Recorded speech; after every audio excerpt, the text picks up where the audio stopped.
Hello, কি অবস্থা সবার? আর সবাইকে গুড ইভিনিং। আর গুড ইভিনিং যেহেতু বলেছি তাহলে অবশ্যই বুঝেছো আজকে ইভিনিং এর নাস্তার একটা ভিডিও হবে। বাইরে গিয়েছিলাম আর আসার পথে নিয়ে এসেছিলাম সন্ধ্যার নাস্তা। আর আজকে সন্ধ্যার নাস্তায় আমি নিয়ে আসছিলাম নান রুটি আর গ্রিল চিকেন। তো চলো এবার সবকিছু আনপ্যাক করি। তো নান রুটি তো প্রথমেই দেখিয়ে দিয়েছি, আর এখানে হাফ গ্রিল চিকেন নিয়েছি, আর সাথে দিয়েছি গ্রিল চিকেনের গ্রেভি, আরো ছিল মেয়োনিজ আর সসের একটা প্যাকেট। আর এখন প্রথমে আমি আমার সামনের প্লেটটা সাজিয়ে নিব। প্রথমে রুটি দিয়ে দিয়েছি আর এখন দিচ্ছি লেগ পিস। আর এখানে লেগ পিসের লেগটা ভেঙে দিয়েছে ওরা, তাই আমি অপারেশন করে জোড়া লাগিয়ে দিয়েছি। আচ্ছা, এরপর এখানে দিয়ে দিব সস আর মেয়োনিজের মিশ্রণটা, যেটা একসাথে মিক্স করেছি। আর এখন দিয়ে দিব গ্রিল চিকেনের গ্রেভিটা। বাস এই তো প্লেটটা সাজানো ডান। তো তোমাদের ভাইয়ের প্লেটটা সাজানো তো ডান, আর সেম প্রসেসে আমি আমার প্লেটটাও সাজিয়ে নিয়েছি, শুধু যোগ করেছি কোক। আর চলো এবার খাওয়া দাওয়ার পর্বে যাই, খেয়ে দেখি এই জিনিসগুলো আসলে কেমন। তো প্রথমেই রুটিটা ছিঁড়ে মেয়োনিজ দিয়ে খাচ্ছি আর খেয়ে ভালোই লাগলো। আচ্ছা, যেহেতু আমি প্রথমেই খেয়েছি আর এখন এডিট করতেছি, তো আমি চিন্তা করলাম যে এত ভালো একটা খাবার তোমাদের সাথে যদি লোকেশন শেয়ার না করে তাহলে কেমন দেখায় বলো। আচ্ছা, এটা লোকেশন হচ্ছে মোহাম্মদপুর আল্লাহ করিম মার্কেটের অপোজিটে, আর হোটেলটার নাম হচ্ছে বাগদাদ হোটেল। আর এর আগে ওদের আরো দুইটা খাবার আমি রিভিউ করেছি যেগুলো আমার কাছে অনেক ভালো লেগেছে। আর সত্যি বলতে এই হোটেলের সবকিছুই অনেক মজার। আর এই পর্যন্ত যতগুলো খাবার ট্রাই করেছি সবগুলো খাবারই ভালো ছিল, আলহামদুলিল্লাহ। হ্যালো, কি অবস্থা সবার? তো আজকে লাঞ্চ আর মর্নিং এর খাবার একসাথে খাচ্ছি, আর সেটা নিয়ে আজকে ভিডিওটা করছি। তো ভাতের পাতে প্রথমে নিয়েছিলাম করলা ভাজি, আর এই ভাজিটা অনেকগুলো পেঁয়াজ, আলু আর করলা দিয়ে করেছিলাম, যার কারণে খেতে বেশি ভালো লাগতেছিল। আর আমার করলা ভাজি কিন্তু সবসময় তেতো কম হয়। আচ্ছা, তারপরে নিয়েছিলাম গরুর মাংস। আর তোমরা অলরেডি জেনে ফেলেছো গরুর মাংস আমার কি পরিমাণ পছন্দ, দ্যাটস ওয়াই অনেকগুলো গরুর মাংস নিয়ে নিয়েছি। আর আজকের গরুর মাংসটা আলু আর অল্প ঝোলে রান্না করেছি, আর মাংসগুলো এত সফট হয়েছে মানে ধরলেই গলে যাচ্ছে। আচ্ছা, সফট হয়েছে বলে কেউ আবার এটা ভাইবো না যে প্রেসার কুকারে রান্না করা হয়েছে, আসলে নর্মাল কড়াইতে রান্না করেছি, বাট সফট হয়ে গিয়েছে। রান্নারও তো টেকনিক লাগে ভাই। তো যাই হোক, এরপরে নিয়ে নিয়েছিলাম ডাল, আর এই ডালটা শুকনো শুকনো করে রান্না করেছি। তবে আজকের ডালটা আমার কাছে তেমন একটা ভালো লাগে নাই, তাই অনেক চেষ্টা করে লাস্টের ভাতগুলো খুব কষ্ট করে খাচ্ছিলাম, কারণ ফেলতে চাচ্ছিলাম। আর পার্সোনালি আমি খাবারটা অপচয় করতে অনেক অপছন্দ করি, তাই শত কষ্ট করেও হলেও ওই ভাতটুকু আমার শেষ করতে হয়েছে। হ্যালো, কি অবস্থা সবার? তো চলো আজকে আমার লাঞ্চ ভিডিওটা তোমাদের সাথে শেয়ার করি। তো প্রথমেই দেখেছো আমি দুটো শুকনো মরিচ নিয়েছি, তারপর পুঁটি মাছ, আর এরপর পুঁটি মাছ ভাজা। আর এখন শুকনো মরিচটাকে ভেঙে ভাতটার সাথে মাখিয়ে নিয়ে এখন ভাজা পুঁটি মাছ দিয়ে খেয়ে নিচ্ছি। আর পুঁটি মাছের তরকারি যেতে ভাজা কিন্তু আমার কাছে বেশ লাগে, আর আজকের পুঁটি মাছ ভাজাটাও না মোচমোচে হয়েছে, খেতেও বেশ ভালো লাগতেছে।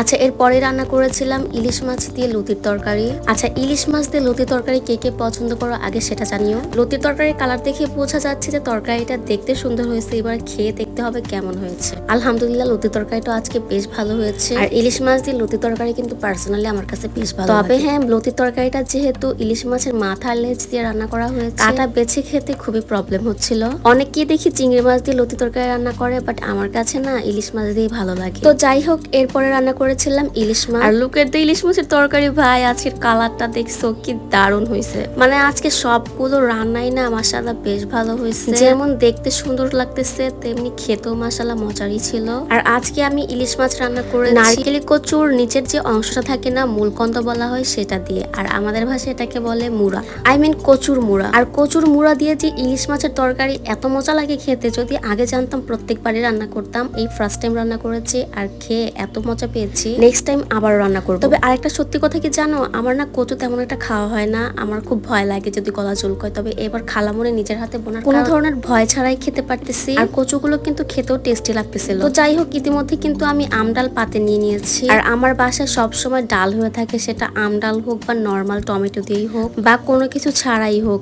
ডাল আমাকে রান্না করতেই হবে, কারণ আমার হাজবেন্ডের ডাল ছাড়া উপায় নাই। ওর খাবারের মেনুতে আর কিছু থাক বা না থাক, ডালটা রাখতেই হবে। আর আমার এই লাস্ট বাইটের সাথে সাথে আজকের ভিডিওটাও এখানে শেষ করতেছি। সবাই ভালো থেকো, আল্লাহ হাফেজ।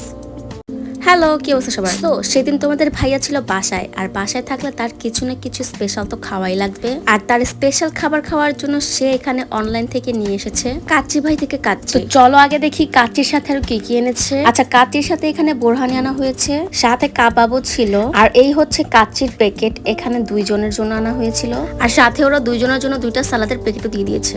তো চলো এবার সবকিছু আনপ্যাক করা যায়। আচ্ছা, প্রথমে আমি কাবাবের প্যাকেটটা আনপ্যাক করতেছি। আচ্ছা, এখানে একটা কাবাব আছে, আর কাবাবের সাইজটা কিন্তু খুবই বড় ছিল। আর এখন আনপ্যাক করার পালা কাচ্চি। আর কাচ্চির নাম শুনলে কেন জানি আমার জিভে জল চলে আসে। তো ফার্স্টে তোমাদের ভাইয়ার জন্য কাচ্চিটা বেড়ে নিতেছি। তো কাচ্চিতে ওরা একটা বিগ সাইজের আলু দিয়েছে, যেটা আমার পছন্দ হয়নি। দুইজন মানুষ একটা কেন আলু দিয়েছে।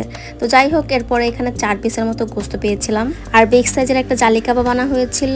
আর এটা এখন আমরা দুজনে ভাগ করে খাবো। তো এই তো সালাদ আর মাংস, কাবাব, আলু সবকিছু দিয়ে রেডি করে ফেলেছি তোমাদের ভাইয়ারটা। আর সেম ওয়েতে আমি আমারটাও রেডি করে ফেলেছি। চলো এবার টেস্ট করা যাক ওদের কাচ্চিটা আসলে কেমন। তো প্রথমে আমি এখানে আলু দিয়ে খাবো, কারণ কাচ্চির আলু আমার অনেক পছন্দ। একটা সত্যি কথা বলি, এই কাচ্চিটা আমার কাছে ভালো লাগে নাই। আর তার চাইতে বড় কথা হচ্ছে ওদের যে রাইসটা ছিল, এই রাইসটাই আমার কাছে ভালো লাগে না। আমি যতবারই কাচ্চি ভাই থেকে কাচ্চি অর্ডার করেছিলাম, রাইসের কালারটা ছিল সাদা আর ব্রাউন কালার, কিন্তু এবার কেন জানি হলুদ হলুদ টাইপের ছিল। তবে এখানে কালারটা ফ্যাক্ট না, ফ্যাক্ট হচ্ছে টেস্ট, যেটা আমার কাছে সত্যি ভালো লাগে না। আর এর আগে যতবার কাচ্চি অর্ডার করেছিলাম ততবারই ওদের কাচ্চির একটা আলাদা স্মেল ছিল, যেটা খুবই লোভনীয় লাগতো, বাট এবার সেটাও আসেনি। তবে হ্যাঁ, আরেকটা কথা, এবার আমরা মোহাম্মদপুরে যে ব্রাঞ্চ ওদের ওপেন করেছে সেখান থেকে কাচ্চি অর্ডার করেছিলাম। আর এর আগে খাওয়া হয়েছিল ধানমন্ডি। তো সমস্যাটা কোথায় হয়েছে ঠিক জানি না। তবে হ্যাঁ, কাচ্চির রাইস ছাড়া বোরহানি, কাবাব, গোস্ত, আলু সবকিছুই মজার ছিল। আচ্ছা, আগে বলে রাখি, বাইরে কনস্ট্রাকশনের কাজ চলতেছে, সো ভিডিওর ভয়েস গুলো একটুখানি বিরক্তকর লাগতে পারে। আর আরেকটা কথা হলো, তোমরা যারা ফুল সাউন্ডে ভিডিও দেখতে পছন্দ করো তারা একটু সাউন্ডটা কমিয়ে দাও, তাহলে শুনতে ভালো লাগবে। তো যাই হোক, সেদিন ছিল বৃষ্টির সময়, মানে এই যে বৃষ্টির যে একটা ধুম পড়েছিল না কয়েকদিন আগে, তো এই ভিডিওটা সেই বৃষ্টির সময় করা হয়েছিল। আর সেই ঠান্ডা ঠান্ডা ওয়েদারে বানিয়ে নিয়েছিলাম গরুর মাংস দিয়ে লেটকা খিচুড়ি, আর সাথে নিয়েছিলাম বেগুন ভাজা, পটল ভাজা, যেটা তোমরা অলরেডি দেখে ফেলেছো। তো যাই হোক, এখন খাওয়াটা স্টার্ট করে দেই। আর বাই দা ওয়ে, লেটকা খিচুড়ি কিন্তু আমার অনেক পছন্দ। যত রকমের খিচুড়ি আছে সব খিচুড়ির মধ্যে লেটকা খিচুড়ি, তাও আবার গরুর মাংস দিয়ে, এটা আমার কাছে বেস্ট লাগে। আর লেটকা খিচুড়ি দিয়ে বেগুন ভাজা হবে না, সেটা কেমনে হয় বলো তো? আমার আবার লেটকা খিচুড়ি দিয়ে বেগুন ভাজা খুবই ভালো লাগে। তবে হ্যাঁ, আমি কিন্তু লেটকা খিচুড়ির সাথে ইলিশ মাছ ভাজাও পছন্দ করি, বাট আজকে গরুর মাংস দেওয়ার কারণে লেটকা খিচুড়ি দিয়ে ইলিশ মাছটা করিনি, ভাজি নাই আর কি। তো বেগুন ভাজা দিয়ে খাওয়ার পর এখানে আমি পটল ভাজা দিয়েও ট্রাই করতেছি। ট্রাস্ট করো, খিচুড়ির সাথে বেগুন ভাজা, পটল ভাজা এত বেশি মজা লাগে যা না খেলে বুঝবা না। আর আজকের খিচুড়িটাও মারাত্মক লেভেলের মজা হয়েছে। যদিও আমার খিচুড়ি সবসময় মজা হয়ে থাকে, তবে আজকের খিচুড়িটা না ঠান্ডা ঠান্ডা ওয়েদারের সাথে আর কম্বিনেশনটা অনেক জোস ছিল, এই জন্য আরো বেশি ভালো লাগছে।